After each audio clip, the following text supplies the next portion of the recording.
Hi guys, Mike here, and this is a video review for the Nokia Lumia 610.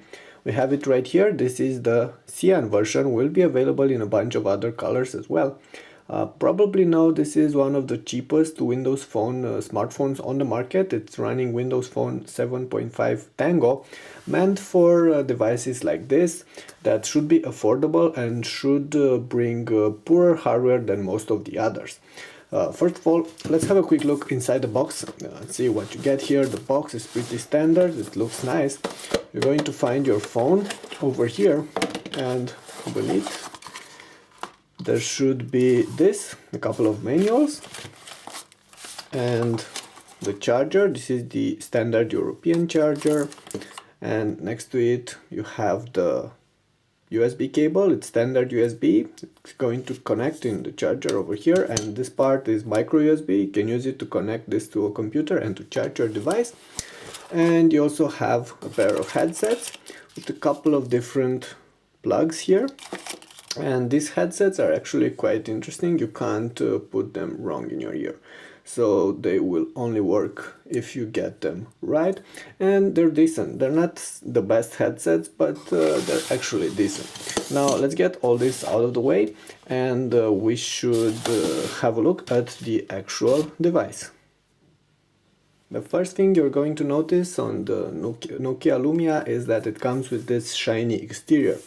You have plastic here. It doesn't feel that good. It's a little bit squeaky, but it's overall quite nice. And the edges around the screens and on the sides are actually chromed. This is plastic as well, and they are chromed. So overall a little bit kitschy, but it's decently looking. Beneath this plastic back, you're going to find the battery. It's a 1300 milliamps hour battery, and you also have the camera and the speaker over here. There's a micro SIM slot, and it's just beneath the battery, but there's no slot for a micro SD card. Now let's put this thing back, and let's have a quick look on the sides of this smartphone. And we're going to start with the top. Up here you have a micro USB connector. Next to it there is a 3.5 millimeters jack. This is this place that you're going to use to attach a lanyard for your smartphone, and this is a microphone. On this side you actually don't have anything, and on the bottom there's actually nothing at all. And on this other part, this is a dedicated button for the camera. This is used to power on the device and to unlock the screen, and this is the volume rocker. Now on the back you have here the speaker. This is the speaker grill over here. Nokia logo. You have a camera, 5 megapixel camera with flash. And on the front, the screen, it's a 3.7-inch display. It's a decent screen. It's not one of the best out there. On top you have a speaker. There is, next to the Nokia logo, there is here a proximity sensor. No front-facing camera and no illumination sensor as well. And on the bottom you have a microphone, and you have 3 capacitive buttons for back, for home, and of course for search. And powering on the device, you're going to notice the screen. The screen is actually not very bright, and it doesn't have the best of contrast. And you're going to notice here the viewing angles, they change quite a bit, and the entire thing is very shiny. So right now we're inside. It's decently lighted in here, but if you're going to use this outside in strong sunlight, you're going to have quite a bit of trouble actually detecting anything on the screen. So it's not really the best screen, but overall it's decent. It runs, of course, Windows Phone 7.5, and you have the standard Metro UI, and it's an 800 by 480 pixel screen, so it's definitely going to offer a decent PPIs, so you will be able to use this without a problem. Now let's have a quick look at the interface and some of the applications that you're going to find on this Nokia smartphone. Alright, so like I said, this is the standard Windows 7.5 interface. You have the Metro UI. You can of course go ahead and adjust things around here. You can select different tiles you have on the home page, and these are all the installed applications. So it's very simple interface.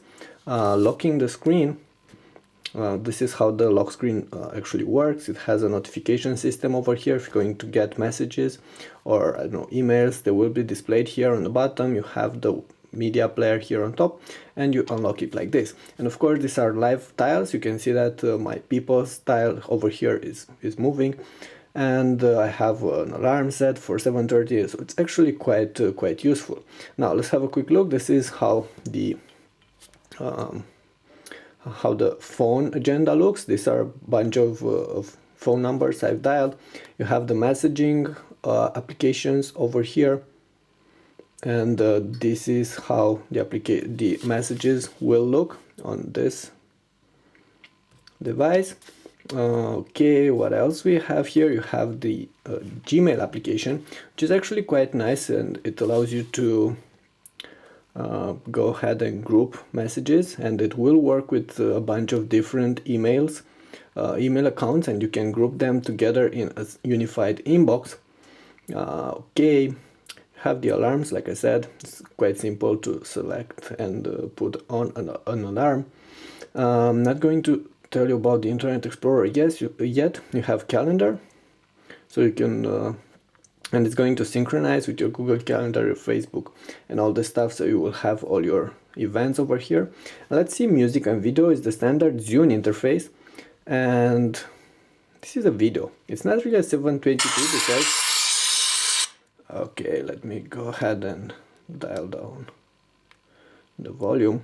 So it's not really a 720p because in order to get content on this device, you're going to have to sync it with Zune, and it will automatically transform your clips in standard definition clips. But it's actually looking quite good, as you can see here, and the interface is very simple to use. The speaker is loud, definitely very loud. Sound quality, I'd say it's alright, nothing impressive, and you can of course use the headphones. And let's see a couple of clips. Okay, not videos. Let's go back. And we have music here, and this is how the interface is going to look. It's actually decent. It's the standard interface. If you're going to be used with this interface from, I don't know, from the Zoom player, it's actually the same. So it's decent interface. You can stick in song, and of course if your album has covers, they will be displayed here, and you have all this different types of viewing your content and sort them and stuff like this. Okay, what else do we have here? You have of course the marketplace, and in the marketplace you're going to find a bunch of applications. They're grouped on applications, games and music, and of course you can go ahead and just navigate between them. You have new applications, you have top, you have featured, you also have free applications. So it's actually quite useful. Of course you don't have that many apps. It's not really the collection of apps, and the quality of the apps is not really as good as on some of the other operating system, like on Android or iOS. For instance, this is the Twitter application. It's decent, but it takes a lot of time to load, and compared to the one on iOS, it's not really that good. So this is my Twitter account. It's Andrei Gurba. If you want to follow me, it takes a while to update. You can see that it's still loading, it's still updating, and once it does, it's not really as nice as the interface on iOS. For instance, if I'm trying to open this, I'm going to press this link, it will take me to the browser. And speaking of the browser is decently fast. It's Internet Explorer Mobile, and the layout is a bit weird because it moves this thing, the navigation bar, it moves it to the bottom, so you're going to have to get used to this. And let's go ahead and I don't know, load our Romanian website, which is gis.ro. let's go ahead. It will take a bunch of seconds to load. And speaking of that keyboard, well, I'm not really fond of the keyboard because I find this keys very cramped, so I'm sure it could be better. I think especially for a phone like this, a 3.7 inch, with a 3.7-inch screen, you're going to have a little bit of a difficult time to adjust to this keyboard, because, like I said, the keys are quite cramped. I don't really have the biggest fingers out there.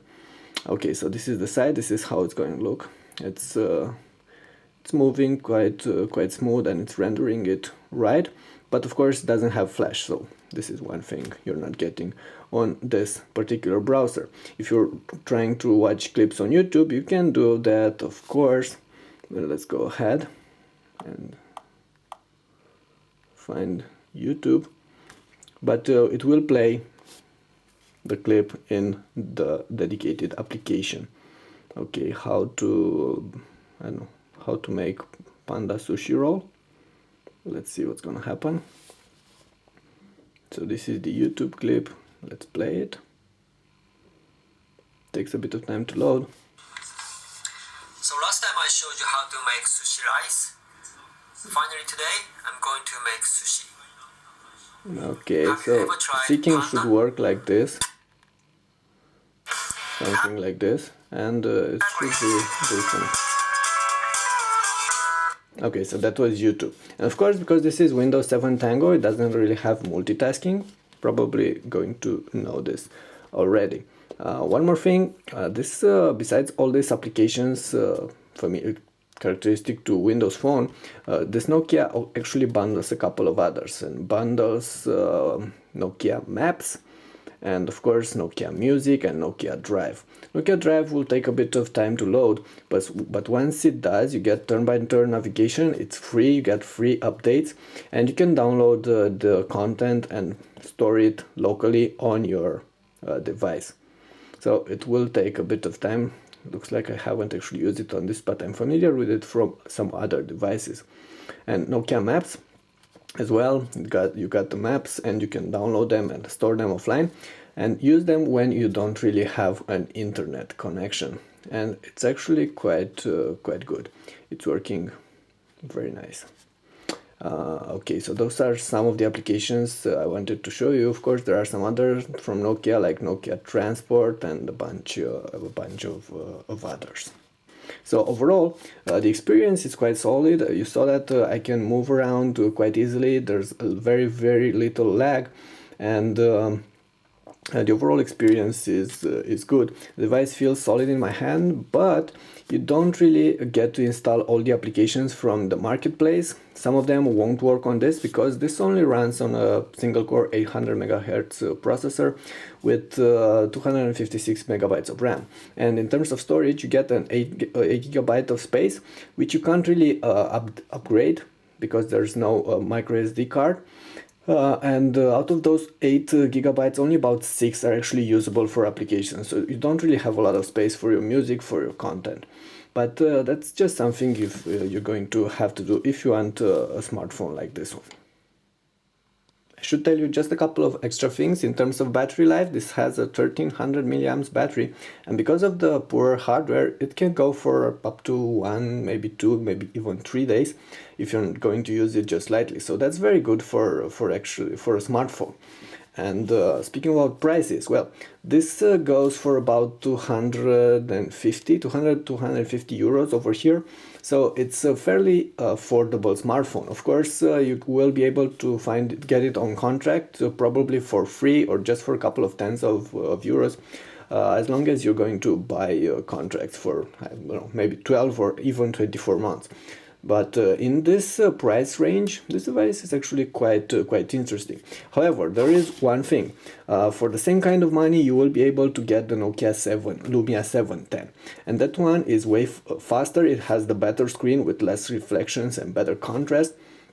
And of course, it's running Windows Phone 7.5 Mango, not Tango, the dumbed version like this one.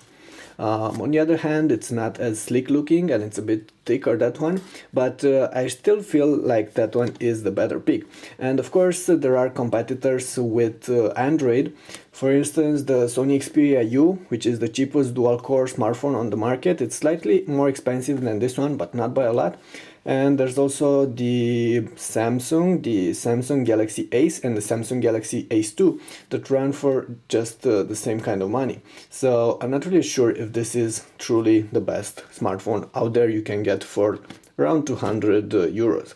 But if you want Windows Phone 7 and if you want something very nice looking, I'd say it's stylish, you could probably go for this one. If you want Android, you have better options. And don't forget that this is just a first iteration of the Windows Phone Tango smartphones. They will probably get better in the future. And one more thing, I'm not really sure if Microsoft will actually release Windows 8 for this device. So if you plan on buying this one, you should consider that as well. Alright, more details are available on the site, and see our other reviews here on YouTube. That's about it for now. That was Mike with the Nokia Lumia 610 video review. Thanks for watching.